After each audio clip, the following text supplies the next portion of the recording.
L'imposition des mains est une action biblique. Cependant, il n'existe aucun commandement biblique exigeant l'imposition physique des mains pour un ministère spirituel particulier. Jésus a certainement imposé les mains à beaucoup de ceux qu'il a guéris. Il a également guéri sans imposer les mains. En fait, il y a eu des moments où il n'était nulle part à proximité de ceux qu'il guérissait. Matthieu 8,8 décrit Jésus guérissant le serviteur du centurion sans s'approcher de la maison du centurion.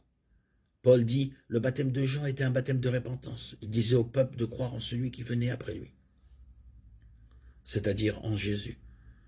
Après avoir entendu cela, ils furent baptisés au nom du Seigneur Jésus.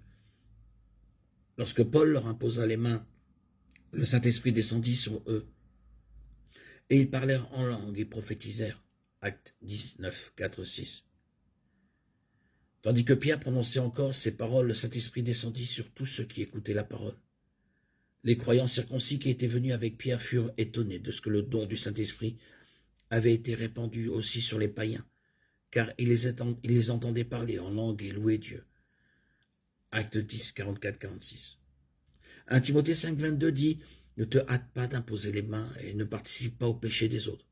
Garde-toi pur. » L'idée ici n'est pas tant de mettre en garde contre l'acte physique de l'imposition des mains, mais d'exhorter la prudence dans l'attribution de la responsabilité de direction spirituelle, quelle que soit la manière dont elle est exercée.